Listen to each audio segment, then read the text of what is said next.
السلام عليكم، ازيكم يا احلى متابعين في الدنيا؟ رجعت لكم بعد غياب بس بفيديو قوي جدا جدا جدا. هنعمل مع بعض كيكه الاسفنجيه، كيكتين من ربع كيلو دي اسبونج. هنعمل مع بعض الكيكه الواحده ربع كيلو يا جماعه، ما تختلطوش، نص كيلو يعني. هقسمه على كيكتين، واحده بالشوكولاته وواحده بالفانيليا. اول حاجه جبت ربع كيلو دي اسبونج، شوكولاته، ومعايا فانيليا، ومعلقه من البيكنج شيف ده، ونص وربع كوبايه من الميه، وثلاث بيضات. انا هنا المقدار هعمل كيكتين يا جماعه، كيكتين. ما تلخبطوش نفسكم.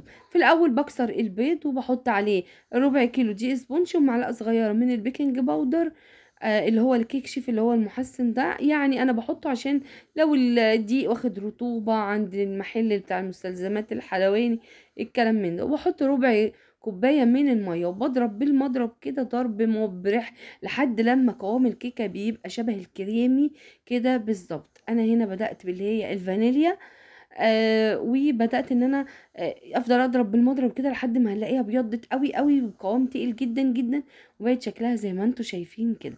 بكون مجهزه صينيه، الصينيه دي مقاس 18. انا عملت واحده مقاس 18 وواحده مقاس 16. 16 و18، او لا 20 و18. تمام، 20 و18.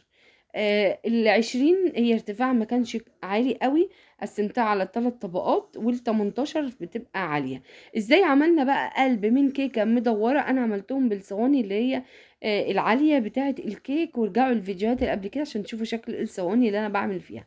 وبدأت هنا دي الكوبايتين، كوباية كريم شانتيه، عملت بيهم التورتتين الاتنين دول. تمام، كل واحدة اخدت نص كوباية من الكريم شانتيه. كريم شانتيه مقداره ايه؟ كريم شانتيه بحط النص كوباية كريم شانتيه، بحط عليه حوالي 3 معالق من السكر والمية على حسب ما تلاقي الكيك جمد، الكريمة جمدت معاكي وبقت قوامها مش سايل. يا جماعة اهم حاجة ما يكونش سايل، احنا في الشتاء والكريمة في الشتاء بتكون حلوة قوي ومتماسكة. بدأت كده زينتها زي ما انتوا شايفين بالسبرينكلز اللي هو الاوريو، بسكوت الاوريو ده مش مقاطع يا جماعة، ده هو بيتباع كده عند مستلزمات الحيواني سايب، وحاطة تحتيها نوتيلا اللي هي برضو مش مقاطعة.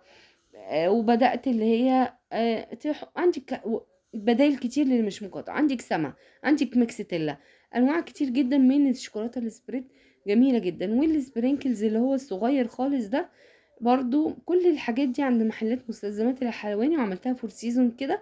وكمان عملت من بره عملاها بورق الفاكيوم، وحطيت شريط ستان كده وعملت بيها فيونكة، علشان طبعا اما متزينيش من بره الكريمة بتكون يعني ايه، ما بتاخدش كريمة كتير.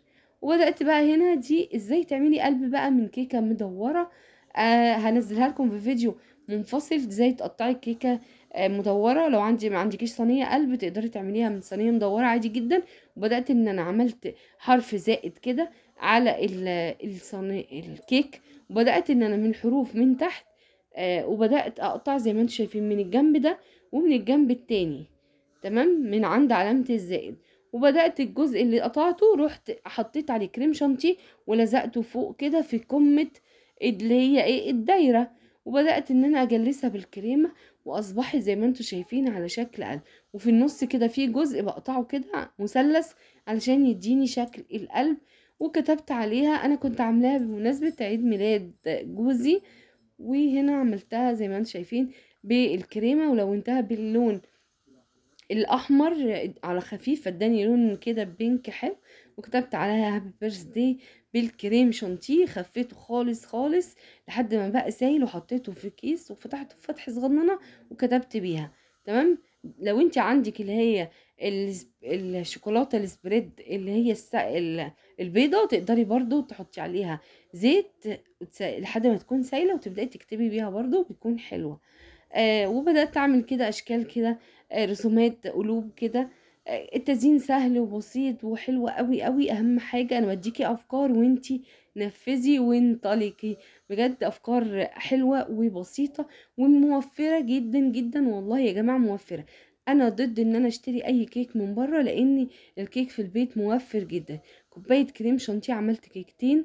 تمام. وكمان الكوباية الكريم شانتيه ديت مش هتكمل يعني ربع كيلو. وبدأت ان انا زي ما انتم شايفين زينت برضو التزيين دي بسيط، عاملاها فور سيزون كده زي ما انتم شايفين، شويه سبرينكلز من عند مستلزمات الحلواني، وما بجيبهمش مره واحده. كل ما بنزل كده بشتري حاجه بتكون خفيفه على جيبي وما بتكونش مرهقه ماديا وبركنها.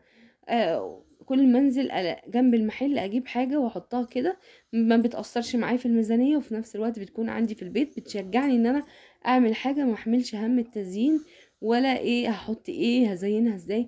انا والله بعمل الكيك وما ببقاش مفكره هزينها ازاي، انا بعمل وبتيجي كده الافكار كده لوحدها.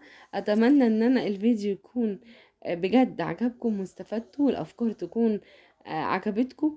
ما تنسوش تشتركوا في القناه وتفعلوا زر الجرس عشان كل الفيديوهات الجديده توصل لكم. بحبكم في الله، احلى اخوات في الدنيا. واعذروني للغيبه الطويله دي عشان انا كنت تعبانه، فادعوا لي والحمد لله.